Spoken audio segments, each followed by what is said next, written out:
melakukan pengacakan. Ya.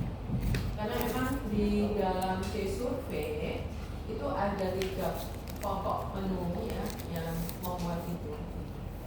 Ya. Jadi ada 3 modul utama di dalam C-survey.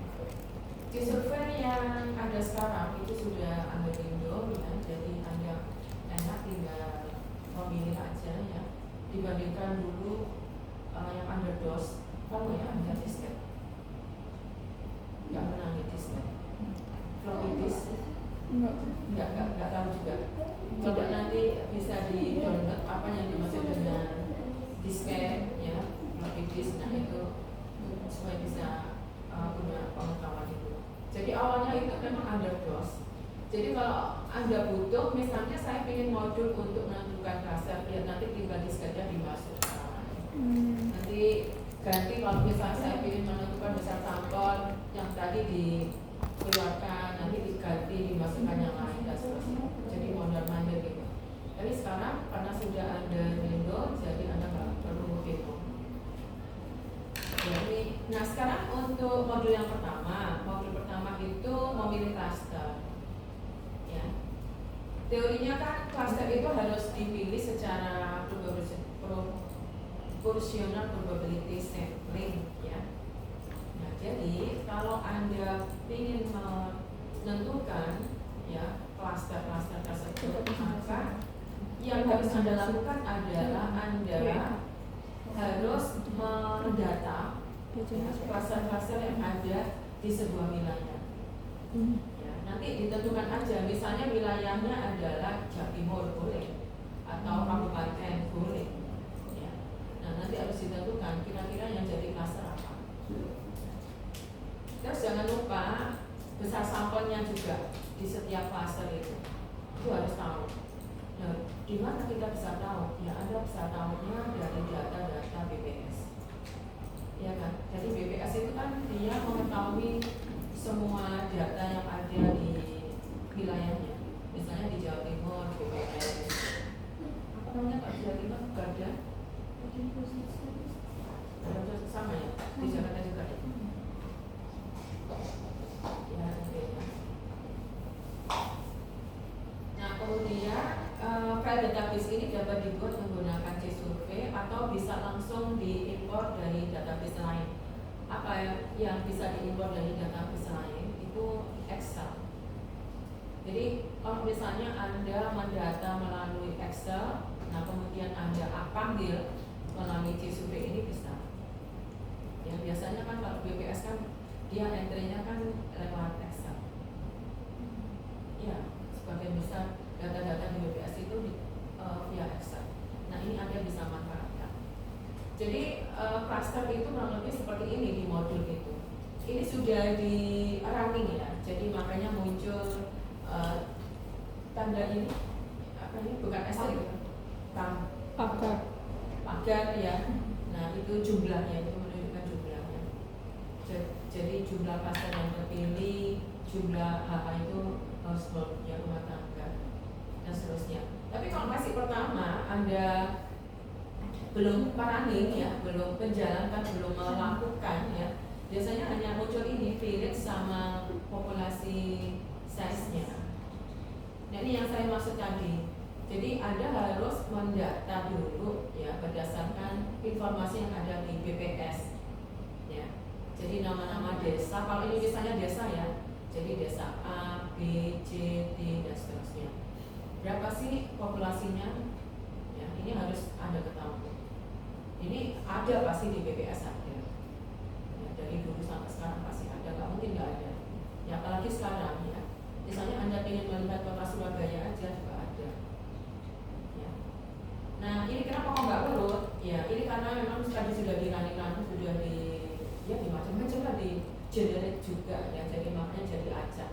Tapi kalau misalnya Anda ingin melakukan sort ya berdasarkan aja ya K sampai Z atau dibalik Z sampai A bisa. Jadi ini nggak masalah. Nah ini kurang lebih nanti model C-survey yang versi saya ini versi 2. Saya nggak tahu yang versi sekarang ini sudah berkembang versi berapa. Nanti sambil dicek aja.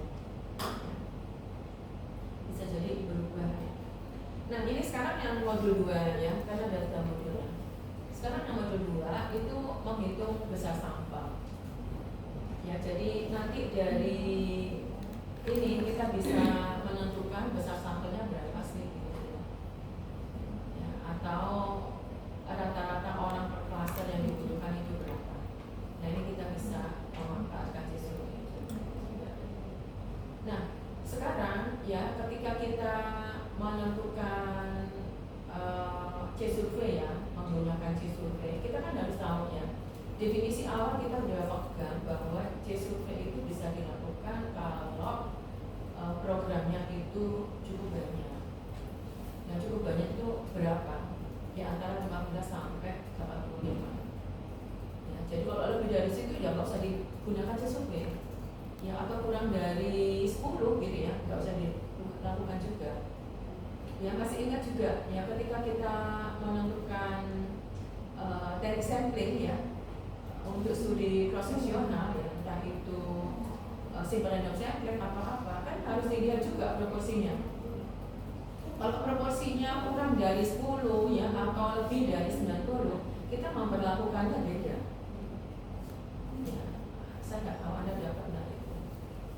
Nah, itu ini juga sama ya, jadi range-nya itu sekitar 15 sampai 85.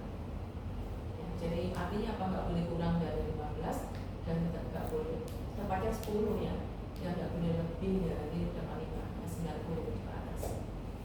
Ya, ini kalau kita kaitkan dengan rumus besar sampel. Nah, ini modelnya di C-survey. Ya, jadi sebetulnya nggak beda jauh, ya sedikit beda sih dengan Levisio ya. Kalau Levisio kan ada rumusnya juga muncul ya, tapi kalau ini nggak muncul rumusnya. Ya karena kita langsung di sini itu hanya menampilkan jumlah saja. Misalnya ini, tadi yang saya katakan estimasi proporsinya berapa? Ya, dengan atribut, artinya dengan sebuah kejadiannya apa? Ya, yang paling sering terjadi. Misalnya kemarin kita belajar manual itu rokok ya, tidak merokok di dalam rumah itu kan udah lama kan program itu, tapi baru digencarkan itu ya apa gitu. Itu sejak tahun 2010 nggak ada sebenarnya, cuma waktu itu masih wacana. 2010 kelas berapa? 2 SD. Aku mau sama Nah, itu maksudnya. Ya.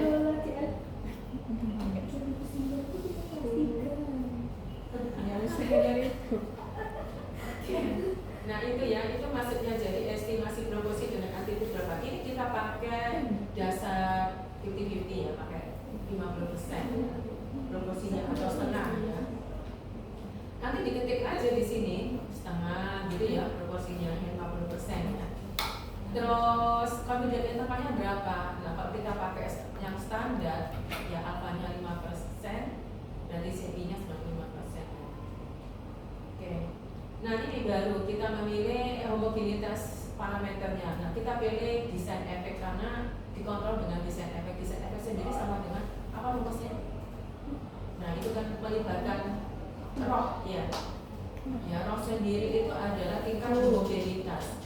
Ya nilainya berkisar antara 0 sampai 1. Kalau 0 berarti di dalam itu dia sangat heterogen tapi antar homogen. Ya. Kita pilih yang desain efek ya. Level homogenitasnya kita pilih yang low, yang rendah. Nah, yang ini yang perlu diperhatikan. Jadi kalau kita mau melakukan sebuah survei, kira-kira kita bisa datang ke rumah itu pasti kita akan menemukan yang kita maksud. Misalnya kalau balita ya balita, kalau misalnya orang dewasa yang merokok ya orang dewasa yang merokok. Kira-kira berapa? Nah ini kita tulis 1. Gitu ya.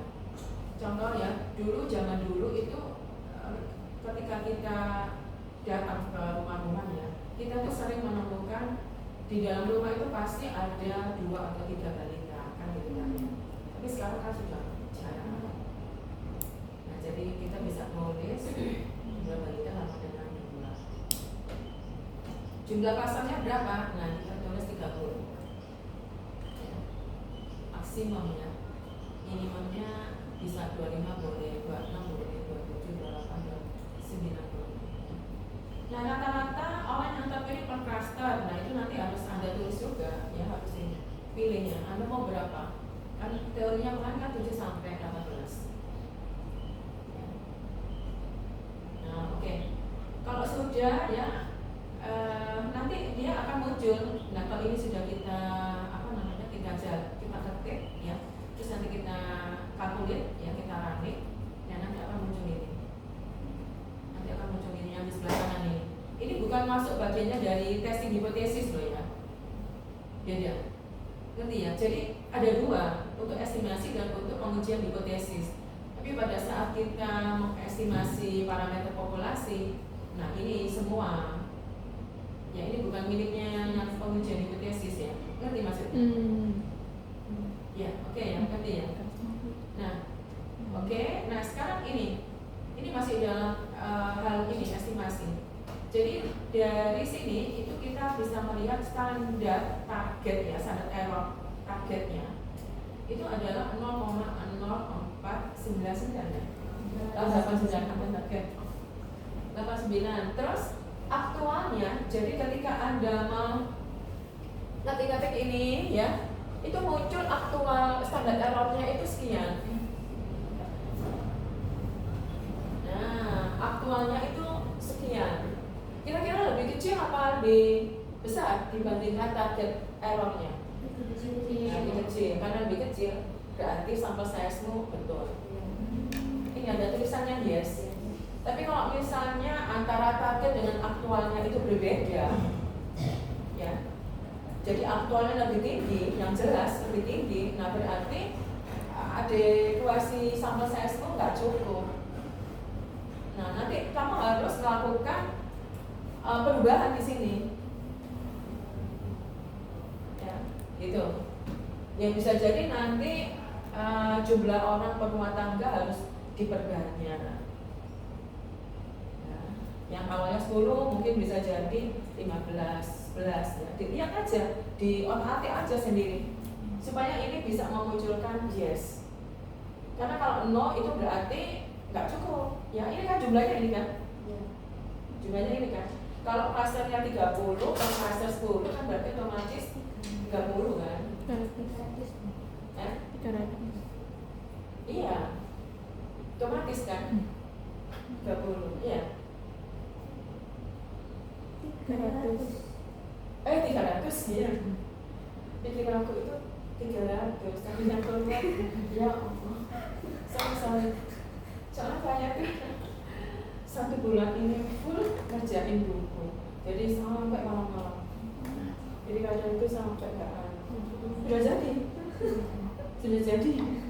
Sekarang lagi saya usulin, saya mau buat lagi buku. Gak tahu, lagi hobi aja. Soalnya enggak, itu tulisan udah lama. Tapi meskipun gitu ya, dengan macam-macam kriteria membuat buku itu kan harus gini. Jadi tetap aja mikir. Di satu sisi, kuliah saya itu pada dari pagi sampai UTS itu loh. Baru nanti setelah itu agak longgar. Tapi nggak apa-apa. Nanti tetap aja saya. Dan atas ya. Kayak ini, yes. Nah ini ya proporsinya. Jadi kalau ada tadi proporsi yang dengan atribut, misalnya merokok atau imunisasi setengah ya, nah berarti kanan dan kiri itu penyimpanannya antara ini. Oke?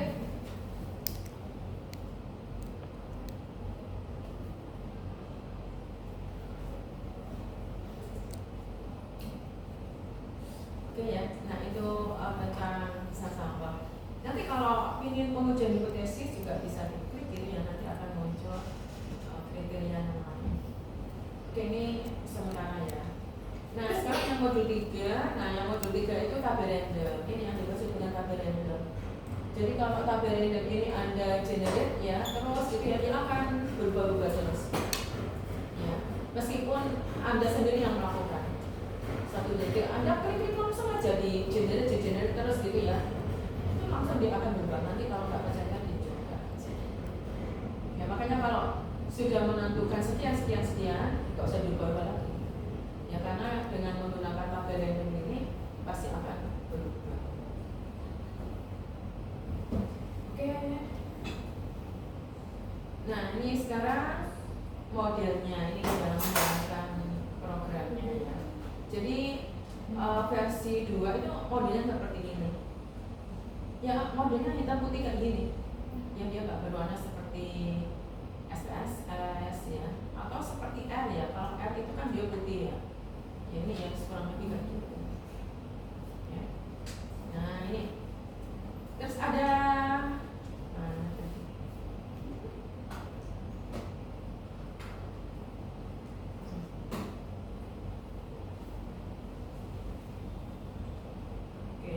modul ya.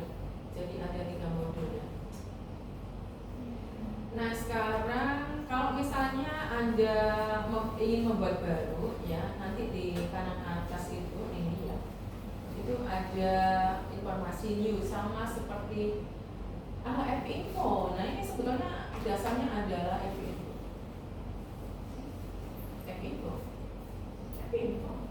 F-info itu kan yang membaca ini apa namanya WHO ini juga WHO. Jadi ini dasarnya itu tadi yang pernah saya cerita ya, banyak target-target pemerintah ya, dunia kedokteran artinya ya, dunia kedokteran, dunia kesehatan gitu ya, dia melihat ya, cakupan imunisasi kok rendah gitu ya, akhirnya melakukan uji coba. Jadi uji coba pertama kali itu dilakukan di Indonesia. Jadi ketika WHO mengembangkan di survei itu, uji coba pertama adalah di Indonesia. Nah, jadi nanti klik aja new ya, nanti ditulis, terus nggak usah diberi extension ya, sama seperti SPSS ya kan nggak perlu gitu, beri extension SAP gitu kan nggak perlu. Termasuk outputnya SPO kan nggak perlu. Ya otomatis nanti ya. Udah nanti di create aja. Nah nanti akan muncul kotak ya. Nah ini ya. Jadi screennya di C-Survey itu ada ini 1, 2, 3, 4, 5. Apa itu? Nah itu parameter surveinya, jadi Anda tulis deskripsinya ya, deskripsi surveinya itu tentang apa gitu, itu ada di situ. Terus cluster data, nah kalau cluster data itu Anda harus ngetik ya, cari informasi tadi di BPS. Jadi misalnya clusternya desa A jumlahnya berapa ya, penduduknya misalnya 1000, tulis aja 1000. Nah baru kalau sudah Anda selection ya clusternya ya, nanti muncul yang tadi itu, termasuk besar sampelnya berapa dan yang terakhir tabel random ya. Nama survei apa, misalnya survei imunisasi ya pada balita usia gitu ya, 1 sampai berapa tahun, primary sampai unit. Nah ini ya, unit pengambilan sampel pertama berarti cluster kan. Nanti di apa namanya ditulis ya. Size-nya biasanya adalah populasi yang luas, misalnya kabupaten itu tadi. Terus unit sampling yang apa ini? Ultimate ya. Nah, apa ya? Terus nanti ditulis juga unit yang eligible ya. Ditulis juga yang eligible. Kalau yang eligible kan bisa pada balita ya balita. Sampel size clusternya berapa? Mau 25 kan paling rendah 25 ya, 25 atau 26, 27, 30. Terus jumlah rumah tangga per cluster 7